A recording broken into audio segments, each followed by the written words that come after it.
আজকের এই ভিডিওতে আমরা আপনাদের দেখাবো আপনারা শপিফাই অ্যাকাউন্টে কিভাবে নিজেদের ডোমেইন নেম কানেক্ট করতে পারবেন। তো এটার জন্য আপনারা সর্বপ্রথম একটা ডোমেইন নেম আগে পারচেস করবেন। সেটা যে কোনো ডোমেইন প্রোভাইডার হতে পারে, নেমচিপ হতে পারে, আপনারা স্পেসশিপ এইগুলো থেকে মোটামুটি কম দামে একটা ডোমেইন নেম কিনে নেবেন, ঠিক আছে? তো ডোমেইন নেম কেনার পরে আপনারা এই যে ড্যাশবোর্ড মোটামুটি সবগুলোই সিমিলার। আপনারা এরকম ডোমেইন লিস্ট এবং আপনারা যে ডোমেইনটা কিনবেন সেখান থেকে হচ্ছে ম্যানেজ নামে অপশনে ক্লিক করবেন। এরপর দেখেন এখানে বেশ কিছু অপশন ওপেন হয়ে গেছে। একটা হচ্ছে domain, product, sharing and transfer. এগুলো কোনো কিছু করার দরকার নাই, আপনি সরাসরি চলে আসবেন হচ্ছে অ্যাডভান্স ডিএনএস নামে অপশনে। আসার পরে আপনারা একটু স্ক্রল করবেন। তো দেখেন এই যে এখানে হোস্ট রেকর্ড, এই জায়গার এই যে এরকম নো রেকর্ড ফাউন্ড, এইখানে আপনাদের দুইটা, তিনটা, চারটা বা একাধিক রেকর্ড থাকতে পারে। তো আপনারা এই সব রেকর্ডগুলোকে ডিলিট করবেন, ঠিক আছে? এই সাইড থেকে এগুলো সিলেক্ট করে অ্যাকশন থেকে এই যে রিমুভ করে দিলে এগুলো চলে যাবে। এরপরে আপনারা শপিফাইয়ে আসবেন। এরপরে শপিফাই ড্যাশবোর্ড থেকে নিচে সেটিংসে ক্লিক করবেন। সেটিংস থেকে দেখেন আমাদের বাম দিকে দেখেন এই যে ডোমেইন নামের একটা অপশন আছে, এই ডোমেইনে ক্লিক করবেন।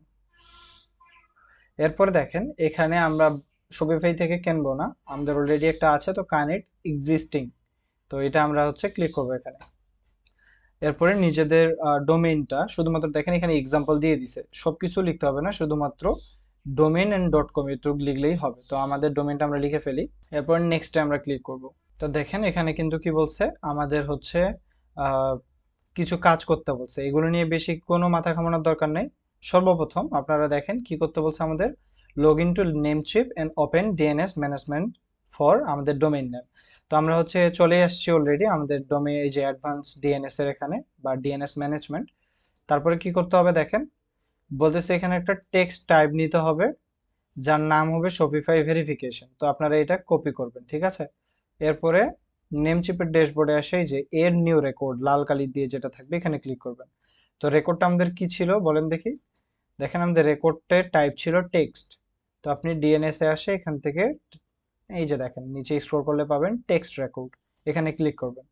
এরপরে এই যে হোস্ট, এই জায়গায় এই যে আমরা কপি করছিলাম শপিফাই ভেরিফিকেশন, এটা কপি করে এখানে নিয়ে সেটা পেস্ট করবেন। এরপরে মাস্ট বি ডিলিট বাটন চাপে দেখবেন যে পিছনে কোনো স্পেস বাকি আছে কিনা। এরপরে এই যে এখানে দেখেন ভ্যালু আপডেট টু যেটা করতে বলছে, এই যে কপি বেগের মতো আইকনে ক্লিক করবেন, এটা কপি হবে, এই যে এখানে নিয়ে সেটা পেস্ট করে দিবেন এবং এগেইন ডিলিট বাটনটা একটু চেক করে দেখবেন। এরপরেই যে দেখেন ছোট্ট একটা বাটন রাইটের মতো, তো এখানে আপনি হচ্ছে ক্লিক করবেন। একটা কাজ হইলো। ঠিক একইভাবে বাকি আমরা দুইটা কাজ করব। দেখেন এখানে বলছে টাইপ এ এবং এটার নেম হবে কি @ এবং এটা আপডেটেড হবে কোথায়, এই যে এখানে। তো আমরা এটা কপি করি, ঠিক আছে? এই যে বেগের মতো আইকনটা চাপে এটা কপি করলাম। আমাদের টাইপ নিতে বলছে কি এ রেকর্ড, হোস্টের জায়গায় এই যে এবং আইপি অ্যাড্রেসের জায়গায় আমরা যেটা কপি করছি ওটা বসাই দিব। এন্ড দেন আবার এই যে এই বাটনটা আমরা ক্লিক করব। এরপরে সেম দেখেন এটা সি নেম একটা টাইপ এবং এটা ডাব্লিউ এবং এটা আমাদের চেঞ্জ করতে হবে কিসে, শপস ডট মাইশপিফাই ডট কম। তো এটা আপনি কপি করবেন। এরপরে এখানে আসবেন এড নিউ রেকর্ড। এরপরে সি নেম রেকর্ড থেকে আপনারা এখানে ডাব্লিউ ক্লিক করে কন্ট্রোল ভি দিয়ে এখানে আপনারা হচ্ছে আবার ছোট আইকনটাতে ক্লিক করবেন। তো এখানে এরকম তিনটা কাজ হয়ে যাওয়ার পরে আপনারা শপিফাইতে আসবেন। এরপরেই যে দেখেন একটা কালো বাটন দেওয়া আছে, I have updated DNS record, এই অপশনে আপনারা ক্লিক করবেন। এখানে একটু অপেক্ষা করবেন। তো দেখেন আমাদের কিন্তু ডোমেইন নেমটা কানেক্ট হয়ে গেছে। আপনারা যদি সবকিছু ঠিকঠাক ভাবে করে থাকেন তো এটা 3-4 মিনিটের ভিতরে ফুলফিল অ্যাক্টিভ হয়ে যাবে।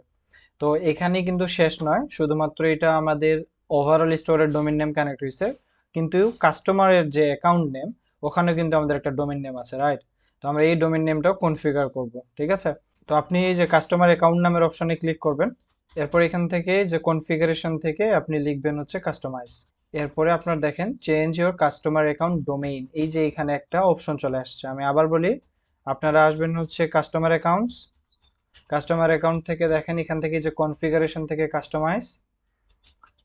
এরপরে আপনি এই যে দেখেন একটা অপশন আসছে যে change your customer account domain, তো আপনি এখানে ক্লিক করবেন। দেখেন এখানে কি করতে বলে যে আপনার নতুন ডোমেইনটা কি হবে, অ্যাকাউন্ট ডট আপনার ডোমেইন নেমটা শেষে দেওয়া আছে, তো আপনি এখানে কন্টিনিউ এ ক্লিক করবেন।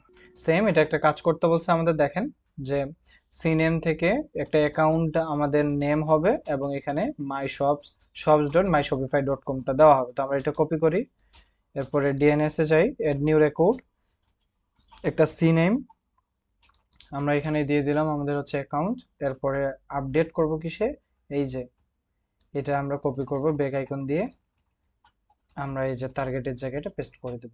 এরপরে আপনি হচ্ছে এখানে টিক মার্ক করে দিবেন। কিছুক্ষণ পরে সেম আপনি আবার এখানে আসে আই আপডেটেড মাই ডিএনএস রেকর্ডে ক্লিক করবেন। তো কিছুক্ষণ অপেক্ষা করার পরে আপনারা আবার সেম শপিফাই সেটিংস থেকে ডোমেইন নামক অপশনে ক্লিক করলে আপনারা এই যে এরকম একটা অবস্থায় আসবেন। তো এখানে দেখেন আমাদের হচ্ছে ডোমেইনগুলো সবগুলো মোটামুটি কানেক্টেড হয়ে গেছে। তো আমরা এখানে যে কাজটা করব, আমরা হচ্ছে আমাদের এখানে ডাব্লিউ ডট আমরা এটাকে মেইন ডোমেইন হিসেবে রাখবো।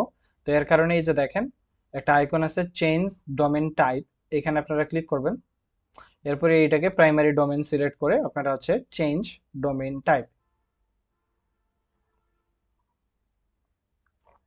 তো এখান থেকে আপনার মোটামুটি কাজ শেষ। ধন্যবাদ সবাইকে এতক্ষণ সাথে থাকার জন্য। আজকের ভিডিওটা এই পর্যন্ত।